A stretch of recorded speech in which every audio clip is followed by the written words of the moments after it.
Welcome back to another amazing coffee conversation. I am so excited for today's episode, today's conversation, as usual, but particularly today because I am joined by some of our amazing Shamanic Reiki graduates and moderators of our ReikiCafe community Facebook group, Marta and Cassandra, and they are just two such amazing, beautiful souls who have so much wisdom to share, and so I am so honored to be able to share this space with them today. So welcome to everyone watching us live, and also welcome to Cassandra and Marta.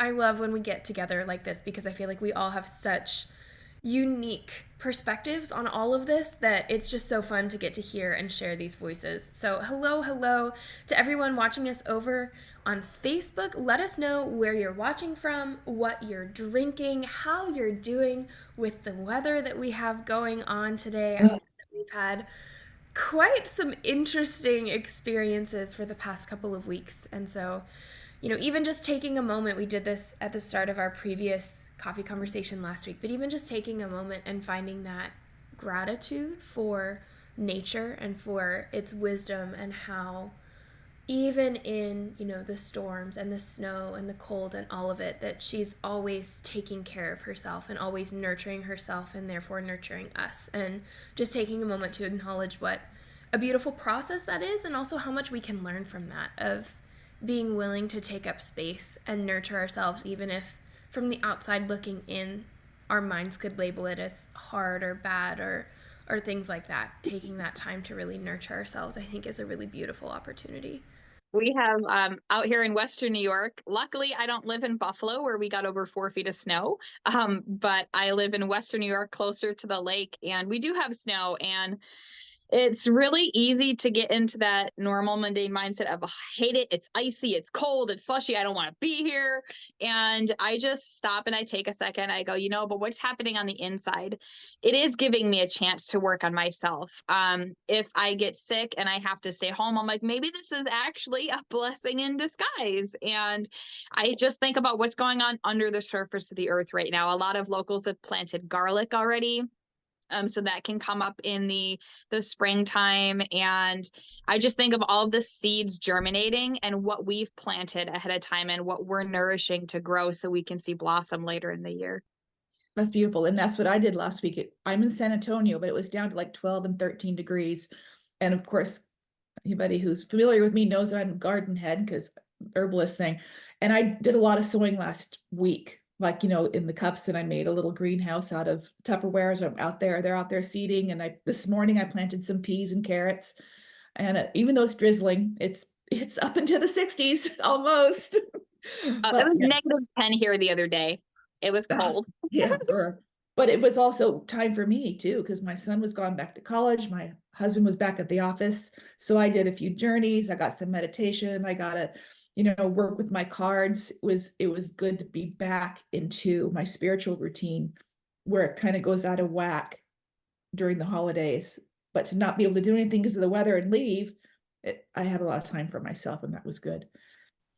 Yeah, I think that's the beautiful thing about winter, really, as a whole, is it really is bringing us back into that connection and that introspection and being able to tune in and take time for ourselves. Because I think a lot of people, especially when we're in, this spiritual path, and we're walking that path of awareness and learning and curiosity and healing and all of it, it can feel like we need to always be going. And so I love that we have these built-in reminders in the world around us, that it's okay to take time for ourselves, and it's okay to slow down and tune back in, and all of those really beautiful supportive practices. So we are coming together today to talk about the shamanic Reiki and spiritual tools that we use in our practices. And I'm so excited to have this kind of three-way conversation today, because we really get to see all of the different ways that these tools can be used and supportive and all of those beautiful things. So I'm so excited to start today's conversation. And I think it's so important to start, again, as we do with all of these conversations, it's so important to start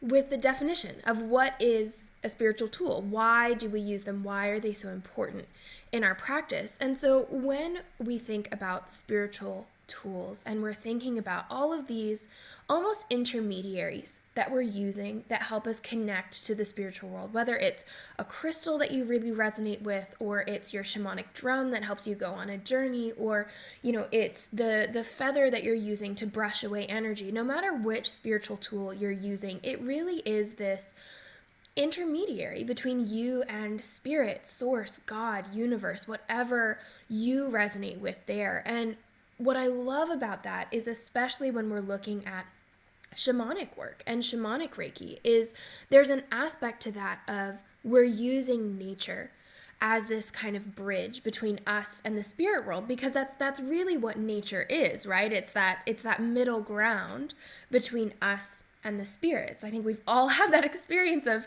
standing next to a really beautiful tree, and we can touch it and we can feel it, and it has that human aspect, that physical aspect to it. But then it's also like, wow, I can feel the wisdom of this tree. I can feel the energy of this tree, and we just drop back in, right? That's why when we get really stressed, the most common advice you'll get is, why don't you go outside for a little bit? Go get some fresh air, go take a hike, go, etc. Because when we're in nature, it gives us this really beautiful, tangible experience that bridges the gap between the physical and the spiritual. And to me, that's really why spiritual tools are so important, is because we have our intuition, we have our soul, we have our own energy that is immediately and always directly connected to the divine, directly connected to Reiki, directly connected to all that is. But then we also have our minds and our egos and our human self that does interact with this physical world, that does have these tools and techniques and boundaries that it wants to work with while we're in this lifetime, right? That's part of being human, is having this ability to interact with the physical world. And so when I look at spiritual tools, it's like, yes, they offer us so much connection, and yes, they can be so supportive, but at the end of the day, the way that I see spiritual tools is really as this access point that allows us to bring our mind, to bring our ego, to bring our human self on board and into this journey of connecting with spirit, of healing our energy, of feeling into those pathways and that divinity that's all around us all the time. But we just, again, our minds, because they're that human aspect of ourselves, they don't always feel that connection. They don't always feel like we are one with everything. And that's really what spiritual tools help us do, is bring all the parts of ourselves, all the layers of ourselves back into connection. Yes, I totally agree. Especially about the being next to a tree in nature and just feeling that energy and wanting to bring that into your practice, which is what a few of my tools are, things that I've put together, from things that I found in nature. So yes, definitely the connection is beautiful. I love that. Anytime I'm highly emotional, people know I'll be in the woods. Don't bother me. Let me go walk in the woods, and I have to touch the texture of the tree. And a big part of what I do there is I remind myself, because a big thing is everybody goes, I'm one person, I don't have a big impact. Look at where you walk, picking up that litter in the woods or the park or the sidewalk. Think of how huge of an impact that is for the creatures that live there. And it reminds me that the smallest thing can have such a huge impact, and that we are all energetically combined and linked, and we're one whole. And that's where I feel most connected, is in nature. And I'll walk by, and I have to touch the trees. I don't know why. I can't just walk by it. I have to touch it. And everybody's like, what are you doing? And I have so many pictures of trees, just like a tree. Oh, look at that tree. Oh, look at that flower. Oh, look, it's like a million. Are you a tree hugger? I'm like, I am. I hug trees. I do hug trees. Yes, it helps me feel grounded. They're beautiful. And somebody who likes to take pictures, like take pictures of trees and bugs and flowers, but it's like, I'm and mushrooms. Yes. Mushrooms are fascinating. I think the pipe mushrooms I took in Seattle, this picture, they're so beautiful. Cool. Yeah, but I have a lot of pieces that I have at home are my tools that I found in the woods. And that's something I tell people, is you don't have to find really, really expensive tools. The tools I have here at work with me, most of them are things you would buy just because that's what I have at work. But at home, I don't have that at home. I have a stick that I found outside, a feather, little things that have come to me as I go along. Yeah, me too. Me too, definitely. My favorite tool is a wand that I made. Let's hold it up real quick. It's piece of oak wood and I put a crystal, and then a friend of mine did a wire wrap around it. But this piece of wood, we moved to this new house 3 years ago. And in our old house, there was this oak tree in the back. And I felt like when I was moving, this oak tree was like saying no. And so I thanked it for watching my son grow up from the time he was 2, not even 2, till he was 16. And I just wanted to I asked, and I did the whole thing.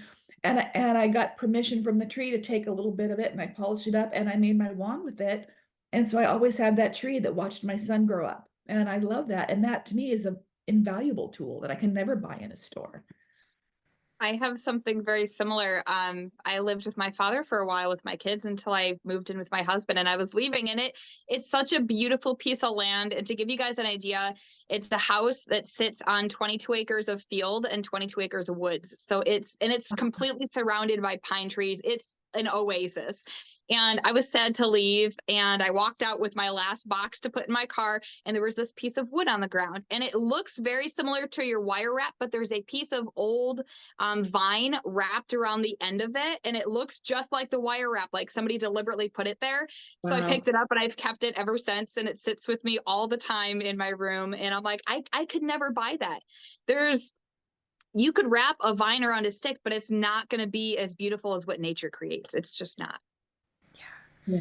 And I think when we think about spiritual tools, and again, what the intention of those tools is it's these things that can help us get connected, these things that can hold energetic space for us, so that when we pick them up, when we interact with them, when we're using these tools, we immediately feel connected. We feel that energy. We feel that healing. And, which one are you going to feel more healing from, right? A stick that you buy in a store and purposefully wrap a vine around, or that stick that, comes from the tree that saw your son growing up, or that you found on the ground as you were leaving this beautiful place that you loved so much. It's those really deep connections that make tools what they are, right? And I think that ties back into, we always talk about, energy follows intention.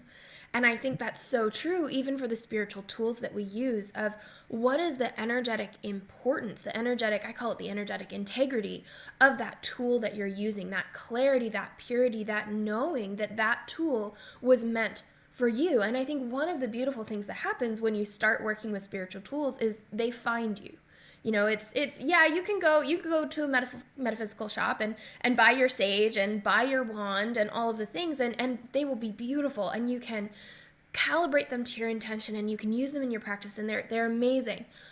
But if you let yourself be open to it, the universe and nature and your soul and your guides know what tool you need in each moment. They know what's going to be the most helpful for you, and so they will find their way to you. And I think that's, again, one of the beautiful things about spiritual tools is it's guiding us back into that connection and that trust. And when we can hold space for that, when we can be open to that, then our tools become not something that we're just using in our practice, a very one-sided energetic exchange, but it really does become this back and forth co-creation with the universe of, the universe brings you that stick or brings you this feather, and then you have that gratitude and you have this connection with this inherent connection with this tool that you're using, that you then carry on that energy and share it with yourself, your family, your clients, even just the energy of your house. It becomes this very communal, two-way, back and forth conversation between nature and spirit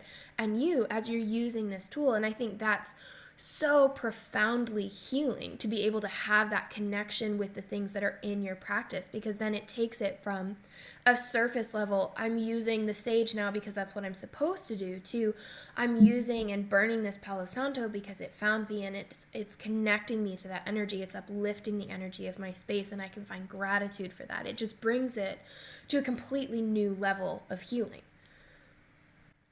Yes. Yeah, I totally, I don't use sage personally. I create my own sanding wands with, it's called cedar, but it's really juniper, but cedar, juniper, and the mugwort that I grow, and usually some flowers. And I've just come, since I've taken the shamanic Reiki course, to making my own sanding wands, because they mean more to me. They come from my property. And when I'm clearing the energy in the space before a session or before a meditation, it just feels, again, more personal and more connected to nature for me personally. Yeah, I love that. A while back, I made some gifts of some homemade things like that. I had some garden sage at the time. I don't have a garden now where I live, but I had one at my father's house, and I had grown garden sage, and I used what they call cedar, but it's juniper, and tied that up and put a couple lamb's ear in there as well, because lamb's ear was like the original Band-Aid in my area. So it was actually for somebody who had just gotten over COVID. So my intention for them was to clear their house with this, and it was so much more personal than going to the store and buying sage. Yes, sage is fantastic and it's antibacterial, and I use it all the time, sage and cedar and all of the things. But it was just more personal that I could piece it together and put my intention into every piece of it. And so thinking about those spiritual tools that we do use, especially if we're thinking about them as kind of this bridge between us and the spirit world, there are so many ways that you can use spiritual tools in your practice. And one of my favorite ways to kind of bring these to students or to clients is this idea of we have our physical senses, right? We have our ability to see and hear and taste and touch and smell, and we use those as a way to interact with our physical world. But then we also have those same senses in a spiritual sense, right? We have clairvoyance, we have claircognizance, etc., etc. And these are things that we've talked about in previous podcast episodes. So I will share the link to those, and you guys can listen to more about the spiritual gifts. But when we're talking about these senses, it's those things that allow us to interact with both our physical world. He wants my feather. He wants to interact with my spiritual tools. But when we're interacting with the physical world around us, the spiritual world, we use those senses. We use that ability to sense and have that sensory experience. And so when we're working with spiritual tools, one of my favorite ways of interacting with them is to think about which senses is this engaging? Can I find a way to bring these tools together so that they are using my sense of sight, so that they're using my sense of smell, so that they're using that hearing, right? That's what we use the shamanic drum for, is we can feel the texture of the drum beat that we have. We can feel the vibrations that are going through the drum's material. We can hear the rhythm going at the same time. And so when we're looking at spiritual tools, I think that's why it's so important to have a full toolkit and a full range of tools that we're using to be able to interact with each of our senses, because the more that we can connect to those sensations, the more that we can really get into not just our physical sensation, but then go beyond those into our spiritual senses. That's how we connect. That's how we use these tools for healing, because they're bringing us back deeper into that experience of healing, into that experience of spirituality. And so looking at the tools in your toolkit and saying, do I have something that interacts with each and every one of those senses? Yeah, I agree totally. And the toolkit, well, I think I've said before, I love rituals. I love doing productions. It's just like the ex-Catholic in me, I guess, right? I don't think you can have too many. Personally, you don't use them all the time, but it's nice to have an arsenal of many different things to choose from for the purpose that you're doing at that time. Because every person you see is going to have different needs and need different tools. So I love my wand, but generally I'll use that for connecting a crystal grid, or sometimes just sweeping energy, but sometimes I'll use my selenite wand for that. It's just so many things you can do and energetically align to different things. I agree with that too. I like the options that they provide. It's fantastic if you only have a couple, but you'll find the more you use the tools, like Izzy said, they will appear when you need them. And a lot of times you don't think about it until later on. You're like, oh yeah, that's when I got that thing, is exactly when I needed it, right before this session. And it does happen like that. And I love the options that they provide and the differences, because they are each connected differently to the earth. So the feather versus the drum versus the crystals, or they all have different purposes. And again, like Marta, you said, really, I don't know what to use until the client gets there and I start to see what's going on. Or myself, if I'm going on a journey or doing healing on myself, I don't really know what to expect until I start to open up those doors. Exactly. Yeah. And so I would love to just kind of do an overview of the tools that we have in our personal toolkits, and also, some of the ones that I recommend to students that are often the first ones that kind of find their way to you. And so I think one of the first ones that probably every spiritual practitioner is connected with and has at least one of is a crystal. And I think crystals are such a fantastic place to start because they do have that inherent, their actual shape and their structure, and the difference between, an apophyllite versus a selenite versus a celestite versus an amethyst, etc. They do have an inherent difference in their molecular structure and in the energy that they hold space for. And so I think that's a lot of the reason that a lot of practitioners start their journey with spiritual tools with a crystal, because they're just so tangible. They're so easy to connect with and feel those energetic differences. And I know that Cassandra here is our resident crystal expert, and she does such a beautiful job of sharing all these different crystals in the group. And so I feel like, especially when we're talking about in terms of shamanic Reiki, there are a few that immediately come to mind, right? We have our amethyst, which is typically used for third eye awakening and that spiritual sight. And then we have our selenite, which I just got this really long selenite wand, and I've wanted one for years, right? And again, it was staying in that space of, I know that when I'm meant to have it, I know that when it's going to be so supportive for my journey, that it will show up. And so I've wanted one for years, and it didn't show up until 2 weekends ago. And so now I have this really beautiful piece of selenite that I treasure so much more because I know that it found me at the time that it needed to. But selenite's a really powerful crystal, especially for shamanic work, because of its ability to charge and clear things. And so it can help uplift the energy of other crystals, but then it's also, if you're working with heavier energies, or you're working on releasing limiting beliefs or healing trauma or things like that, selenite can be so supportive for helping to clear away those energies and restore that balance and that homeostasis that we have when we're fully connected and in flow. And so selenite's just so incredibly powerful. I think of all the crystals that I have, I probably have the most selenite. I have at least one in every room of my house because it's just so beautiful. And I can see Cassandra's gathering all her crystals to share with us. I have a big selenite pillar right behind me. It's just there to bring up the energy of the room. Oh, Cassandra, you're muted, my friend.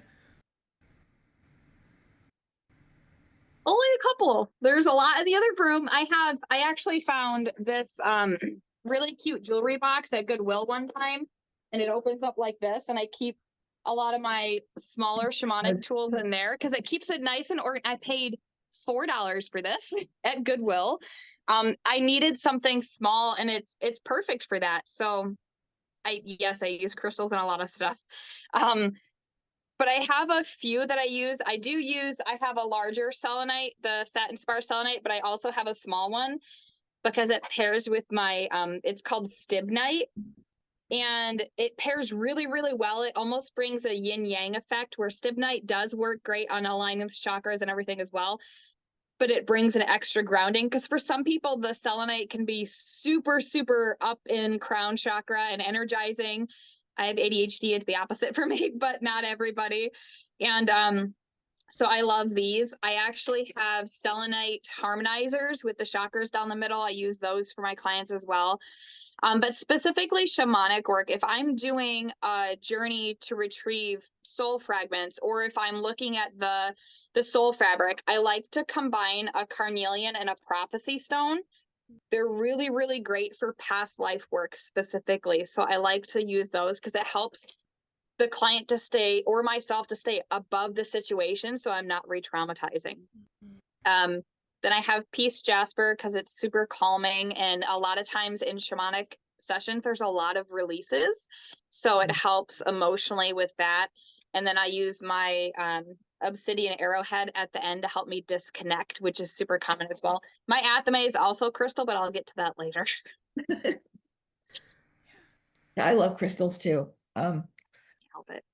I have a selenite one that's large, like Izzy's, which I use, but right now I have my little crystals, my chakras laying on it, recharging. I always have a selenite stone ball in my pendulum bag just to keep it energized and fresh. And then my little, so what, about 5 inches long with a point selenite wand I use kind of for cutting cords or clearing the aura or digging things out during a session. I love this little one because it fits so nicely in my hand. And then of course I have, like all of us, lots of other crystals. I have crystals I've picked out, 2 or 3 for each chakra that I use on the chakras who I'm doing Reiki, but it depends on the person. Like, are they going to want green adventuring, or are we going to have a rose quartz on the heart? Because it just depends what they want. But I love incorporating crystals. And I like my feather. I have a lot of little feathers because feathers seem to be a sign for me. But I found this nice big one for sweeping energy. My last day at Costa Rica, I was walking away. I'm like, oh, such a nice trip, blah, blah, blah. Again, found me as I was leaving, doing a final sweep to the beach, at the resort, going, oh, I can't believe I have to go. And it's just big and nice and beautiful. And it's had this beautiful energy. And I love that. Again, finding something. But yeah, crystals, always the first line of action, I think.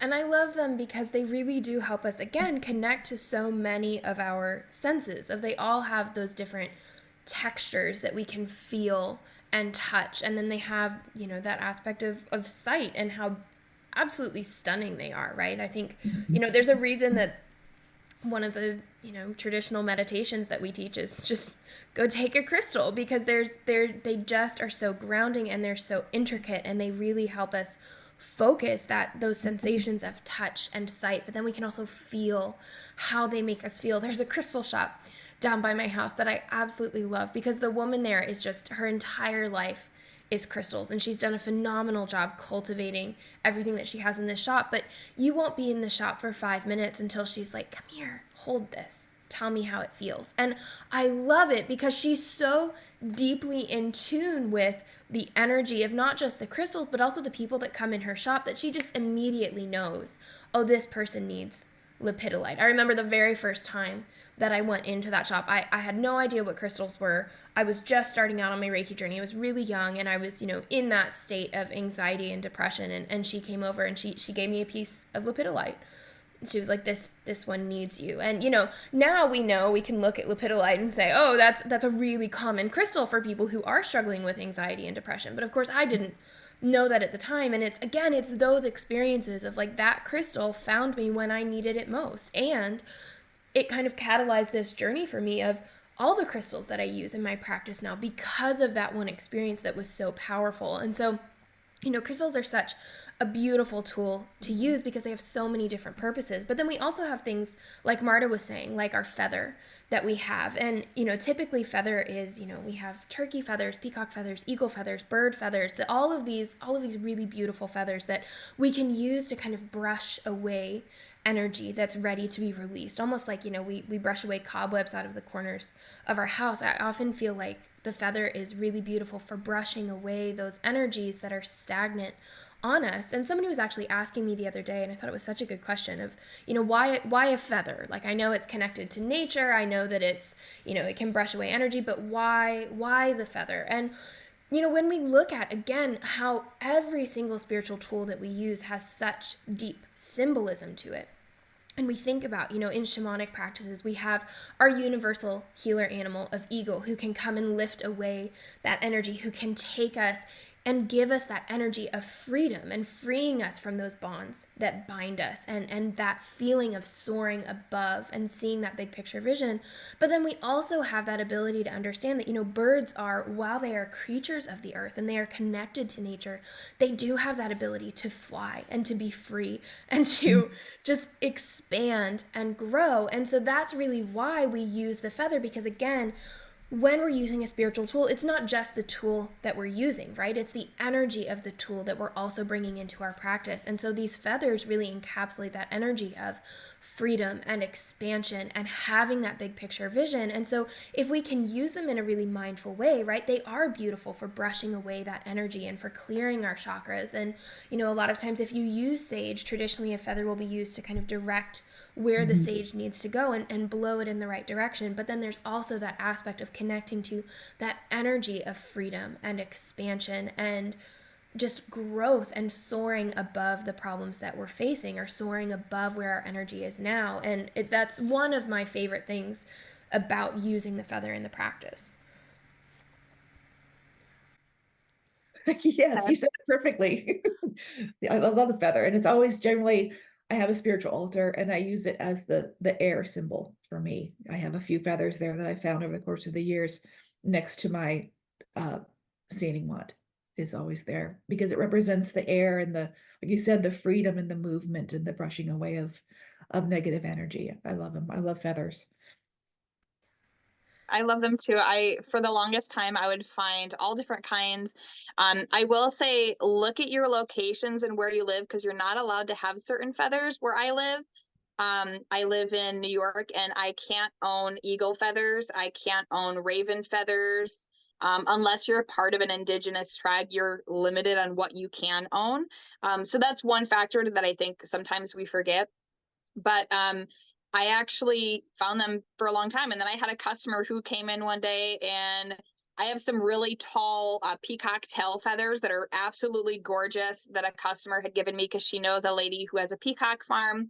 And then she came to me one day with this black Kuan Yin vase full of these peacock feathers, but they're not blue and green and gorgeous, vibrant colors. They're gorgeous, but they're browns and oranges and blacks. I'm like, those are not peacock feathers. And they are. They're just from different parts of the bird, from different types of peacocks. Absolutely gorgeous. And I love that they're big. And I usually end a session brushing everything off, making sure that energy is nice and smooth. And again, I love the feather. And I like, sometimes I'll use the little end to pick things out, little fine pieces, and make sure I got everything. And yeah, it's so versatile. I love that. Yeah. And then, of course, we have, we mentioned sage and Palo Santo and a couple of those things. But then we have those spiritual tools that engage with, in addition to that tactile sense, that ability to feel the tool we're working with, they also engage with our sense of smell, because that's a really powerful spiritual experience for some people. And this is a great point in the conversation to start thinking about. When you know your primary spiritual gift, that can often influence what your primary spiritual tool is, because you're going to resonate more with tools that connect you to your primary spiritual gift. And so if you do have that spiritual gift of clairolfaction, where when you're connected spiritually and tapped into the divine, you have those kind of senses of, oh, I smell licorice and there's nothing licorice here, or you're thinking about your grandmother and then you can smell the cookies that she used to make and things like that, then something like sage or Palo Santo, etc., burning cedar, that kind of thing is going to be really, really powerful, because it's connecting you with that sense of smell. And then, of course, like Cassandra mentioned, those tools do have some amazing benefits that have been looked into right now that we're kind of in the age of science. We have these things that we can look at these ancient practices and say, wow, look at all of these benefits that we can now see with a microscope that, of course, these ancient peoples already knew about, right? But sage is antimicrobial and antibacterial, and it does change the energy of a space. And so I always have a stick of white sage and a stick of really high quality sacred Palo Santo with me. And the way that I use them in my practice is, the sage helps to clear out any negative energies, and then I follow it with the Palo Santo to uplift and bring in those positive energies. And it amazes me how immediately you can feel a difference in the space that you're cleansing or blessing, whether you're using, sage and Palo Santo or something like sound healing, which we'll talk about in a second. But no matter which tool you're using to bring in that energy and, again, hold and uplift the energy of the space, it's an immediate difference. And it's moments like those that I love when it comes to spiritual tools, because it gives us this really clear ability to say, yes, this is working. Yes, I'm connected. Yes, I feel a difference. And it gives us that confidence to keep coming back and keep going deeper and looking at, well, if this can uplift the energy of my house, then what else can it do? Can it balance my chakras? Can it bring me into alignment? These kinds of questions. And so, whatever it is for you, whether, like Marta said, she doesn't use sage in her practice, but she has her own bundles that she creates. And so this is where, again, we go back to, it's less about which exact tool you're using and more about what's the intention of that tool. Do you feel connected to it? Does it help you come back into alignment? And does it make the space or the energy or the chakra or whatever it is you're working on feel uplifted, feel more clear, have that expansion?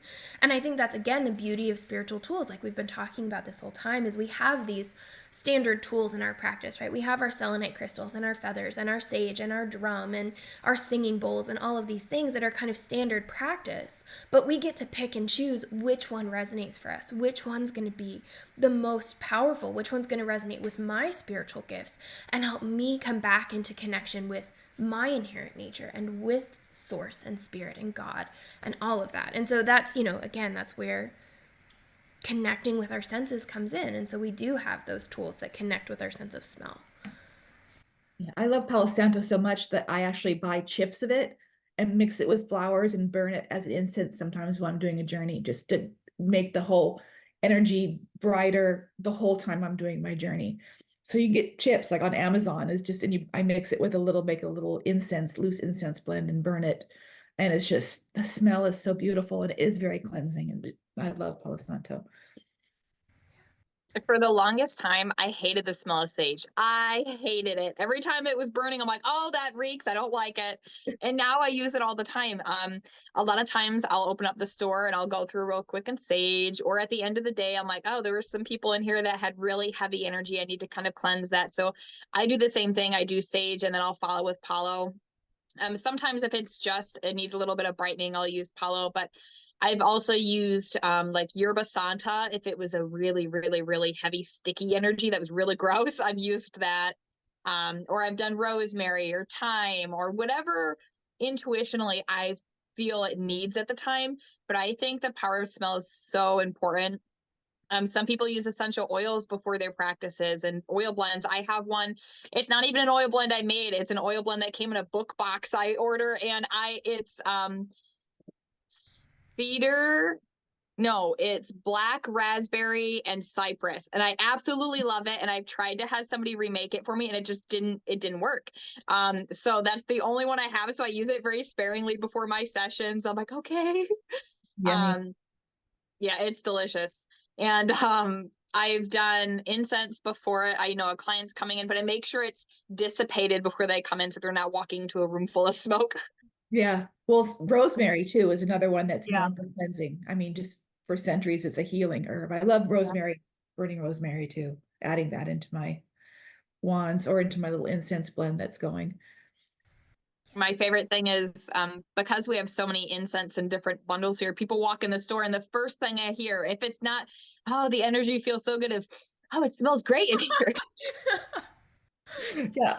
Like I love coming in my office because it's full of herbs and flowers. Yep. There's drying pine and cedar right now all over the walls back here, and chamomile, and there's oils and there's bath salts and incense blends in here. And I love just walking by this room. I was like, oh, it just smells magical in here. And I love it. It's just amazing.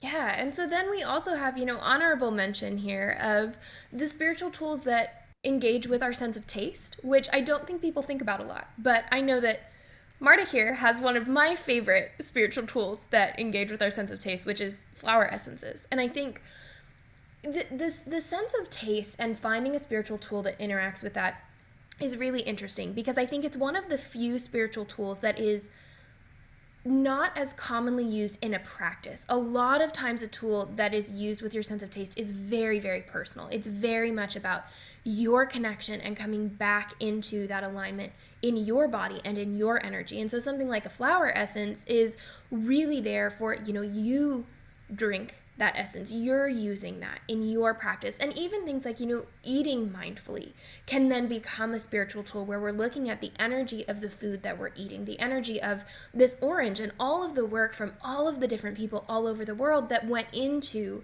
creating this orange. And that inherent, I had a moment the other day where I was thinking, as I do, about quantum physics. And I was thinking about the fact that there's, at the end of the day, we have our orange, right? And our orange is made up of all these molecules, and each molecule is made up of different atoms, and each atom is made up of different electrons and protons and neutrons. But what makes a specific atom or a specific molecule or a specific object is the configuration of electrons in that object.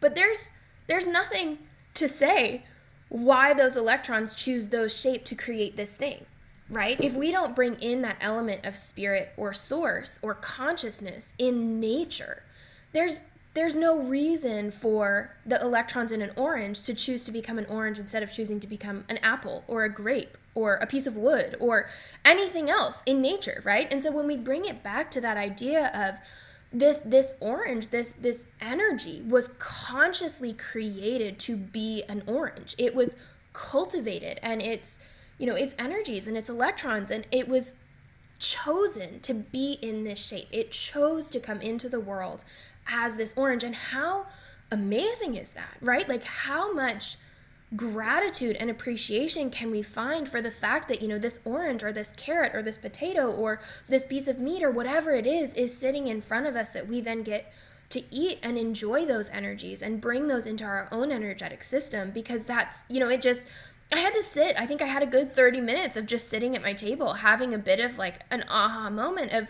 my gosh, that's amazing that this orange is an orange, you know what I mean? And if you share that thought with anybody outside of this community, it's going to sound a little weird, but I think everybody here can understand what I'm saying. Of that's part of why, to me, that spiritual sense of taste is so important, not just because it's not utilized as often, but because if we think about everything that goes into having something that we can taste, having something that we can bring into our energy, it's amazing, right? Yeah, oh, totally.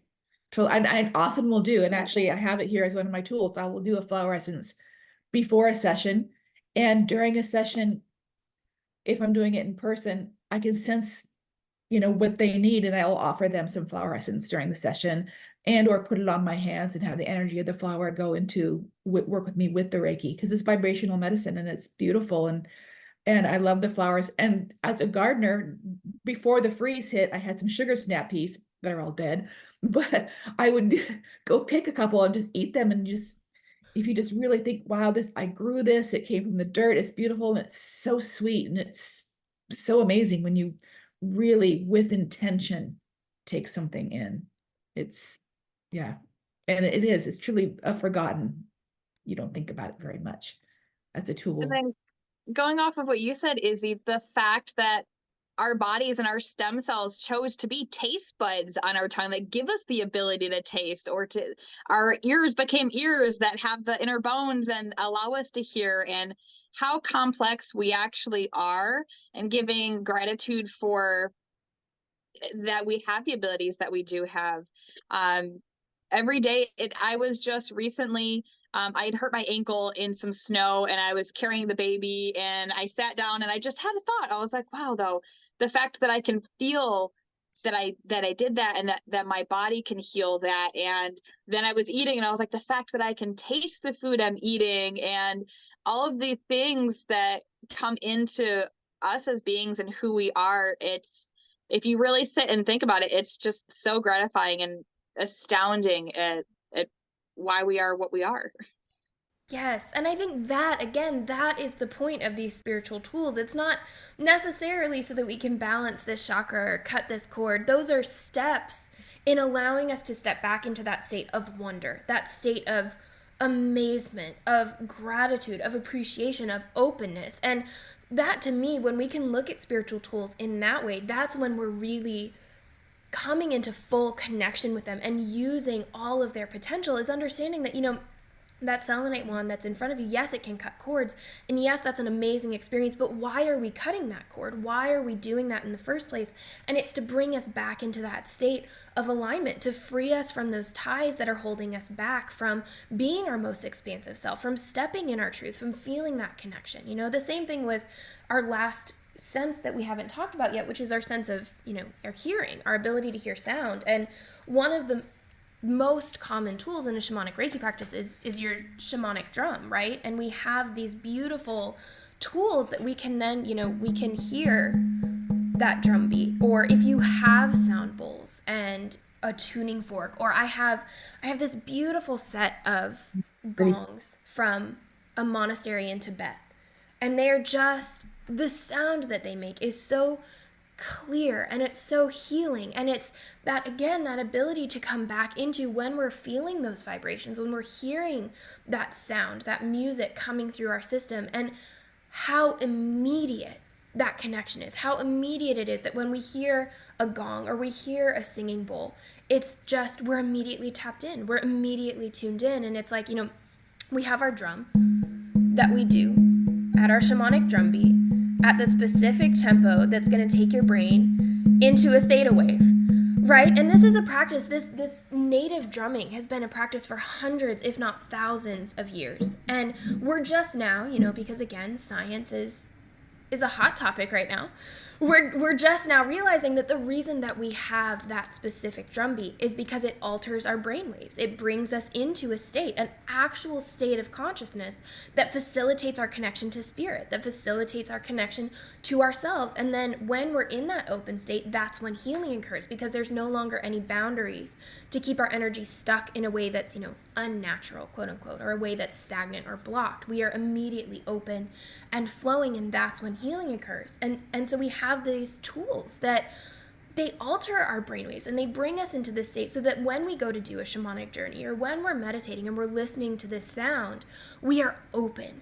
We can have those experiences that are so freeing and so powerful because we are going beyond the constraints of our physical self, right? When we're so tuned in to one of our senses, whether it's, you know, your sense of smell or your sense of hearing or your taste or your touch or whatever it is, when we're so tuned in, it becomes that bridge, like we were talking about at the very beginning, that bridge to take us from where we are now and into the spiritual world. And it opens up access to so much wisdom and so many beautiful experiences, like in a shamanic journey or in a meditation, especially when we're using something like the drum. And then, you know, with the drum, we have, what's the material that it's made out of? What animal are you using? You know, my drum that I created is from elk, and it has a very different energy than a drum that's made out of bison, right? There's just a different resonance there. They hold a different energetic space. And then looking at, you know, what's the mallet made out of? And the one that I have is it's holy birch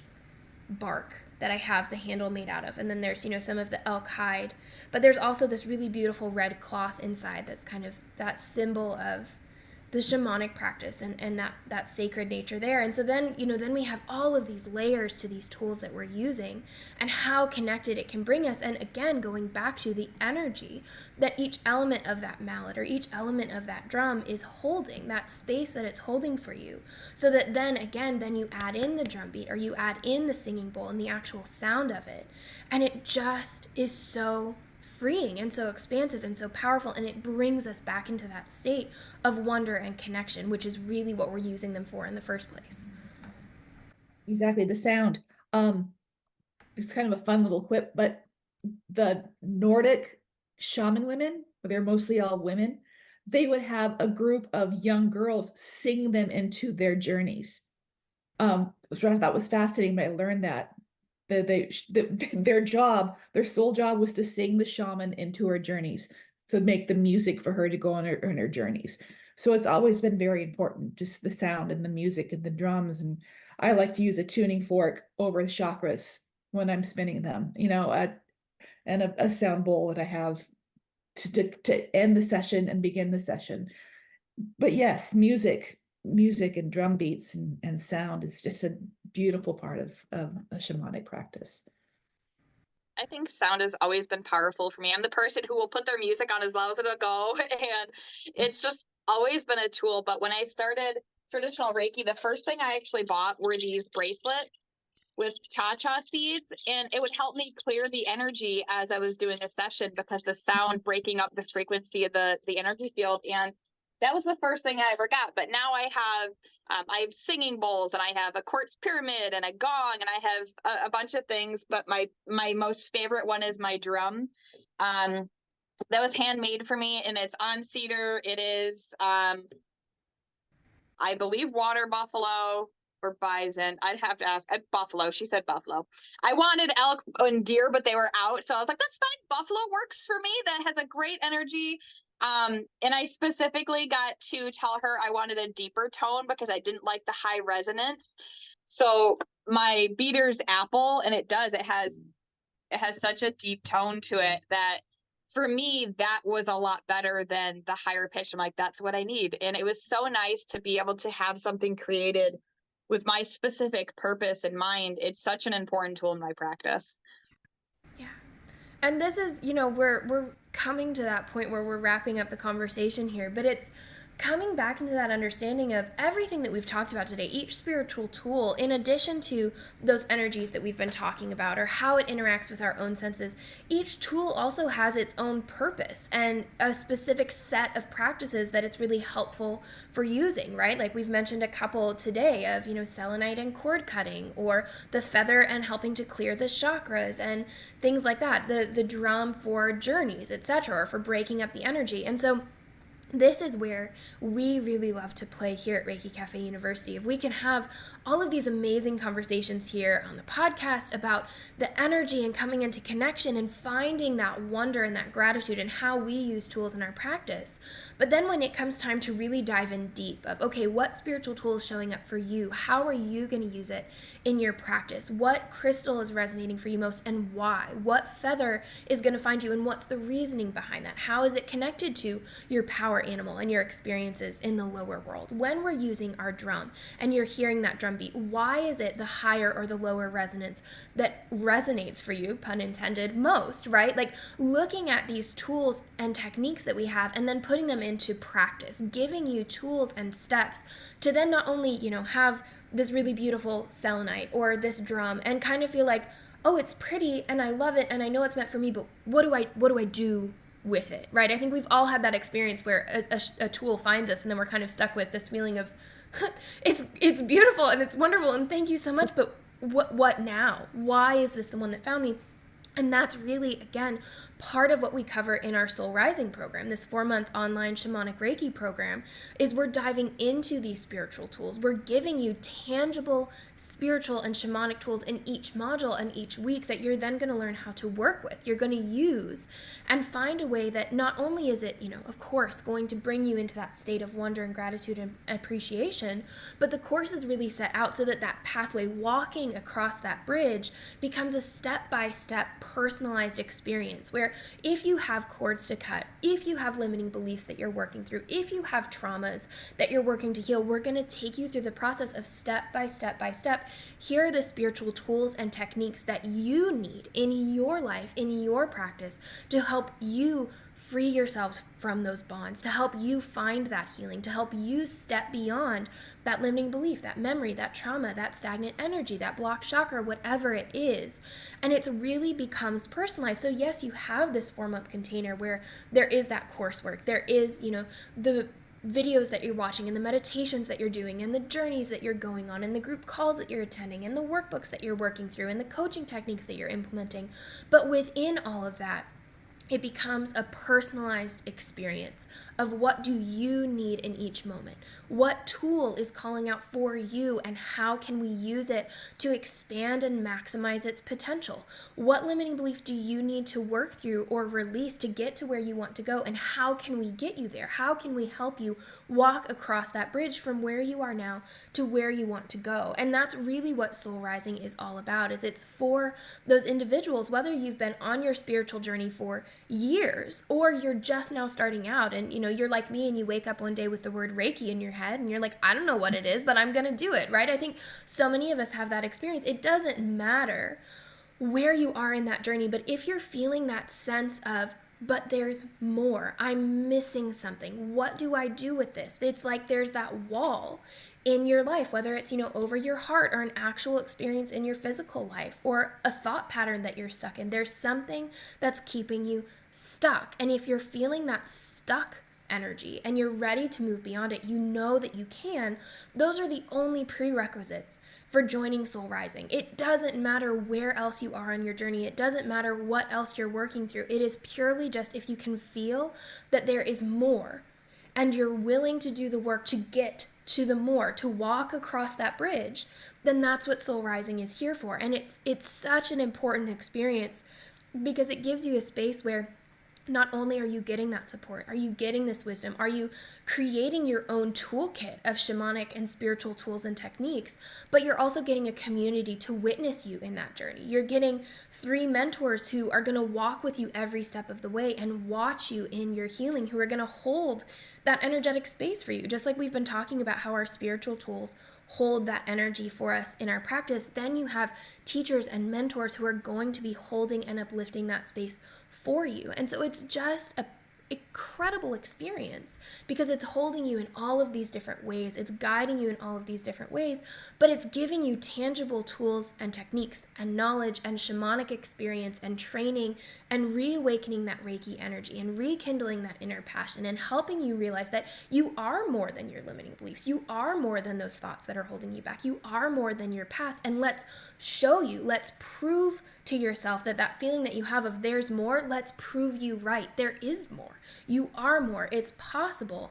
And that's really what Soul Rising is all about. And I know that, Marta and Cassandra are both shamanic Reiki graduates of ReikiCafe University, and they've had such beautiful journeys from the very start to where they are now, and they're both practitioners. And of course, Soul Rising is really geared toward that self healing, of bringing you back into connection and healing with yourself. And then if you want to become a practitioner, there's the option to continue down that course. But I know that they both experienced profound transformation and healing within the program.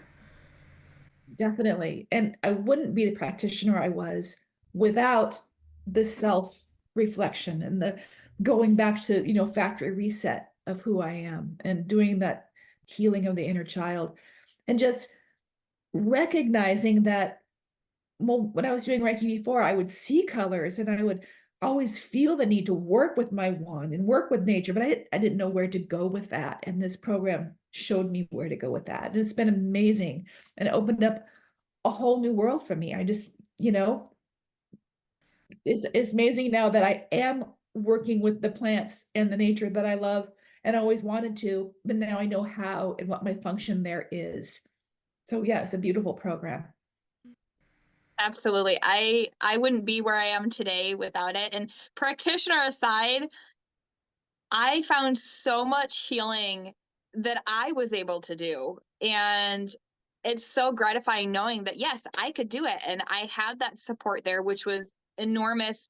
I went through a lot in that program from beginning to end. It was rocky. I was pregnant. My middle son had mental health issues. Like, it was horrible, but that program was so life-changing. It gave me the tools to not only heal myself, but to help heal others as well. But I think the biggest part is healing yourself and becoming a whole person again, realizing that you have the power to do this. You have the power. Everything's in your court. You don't need anything else but yourself. And Soul Rising will teach everybody how to do that. And it's an amazing gift and experience. Yeah, the community is great too, because you're with a group of people who are there with you.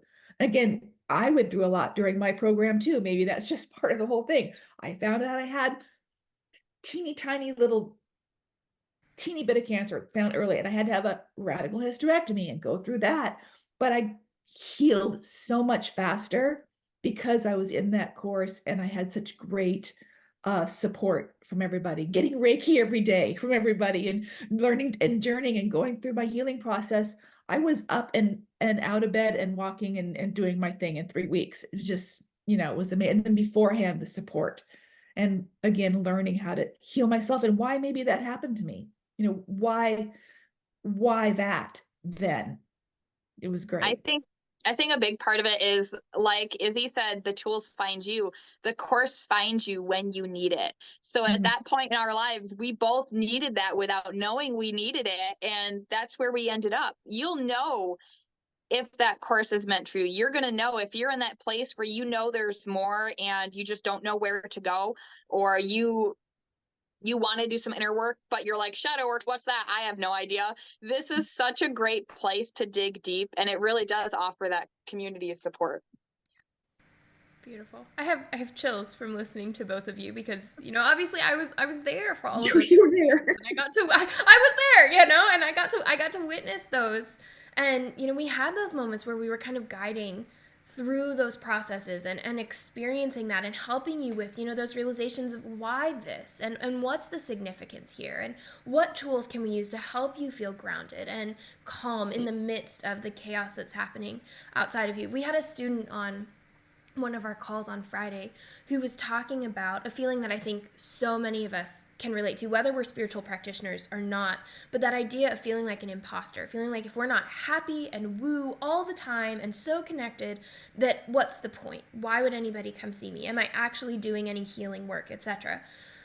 And I think what I told her at the time, and what I firmly believe, is that part of walking the spiritual path, the point is not to transcend our problems. The point is not to never have issues. The point is that when those things in life come up, we're able to handle them with grace and with ease. And we have tools that we can use that help us, heal faster, feel better, pull ourselves out of that anxious spiral so that we're not getting stuck anymore, right? That's, what Cassandra said, of becoming a whole person again. I think we all have those moments that we can remember feeling stuck or feeling like half a person or feeling like we didn't have what we needed, like we weren't enough, like we weren't worthy. And what this course does is it's not going to take away the struggles in your life, right? It's not going to change the fact that we're human and we have those experiences.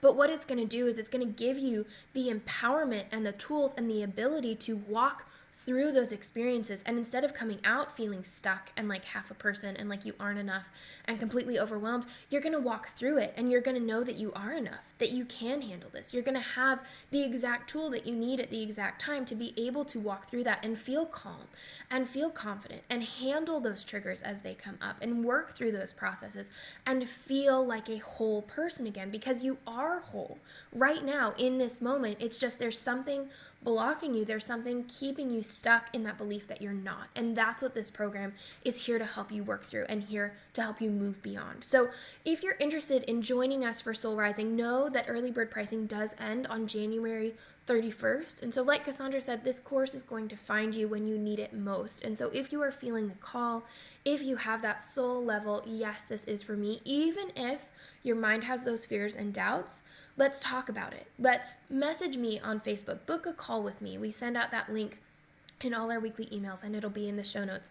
Book a call with me and let's talk. Or if you know after listening to this conversation and hearing Marta and Cassandra's incredible stories that Soul Rising is for you, you can head over to the link and enroll now. You'll get that early bird pricing if you enroll before January 31st. And then courses start on February 10th. We do customize the call schedule to your specific needs. We make sure that each and every single student can come to at least one call a week. So if you're worried about, I want to do it, but I don't know if I'll be able to make the calls, I promise you we will find a way for you to make the calls. So head over to the link. I'll put that down in the show notes.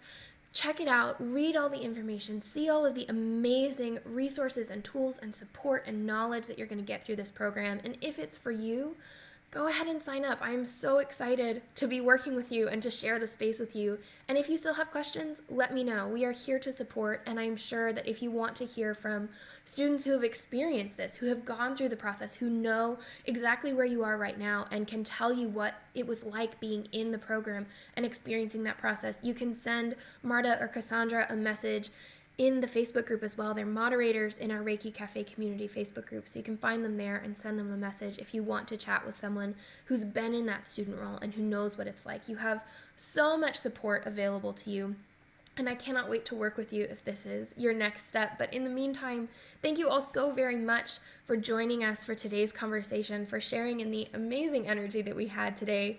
And Cassandra and Marta, thank you so much for sharing this space. It has been an honor and a privilege.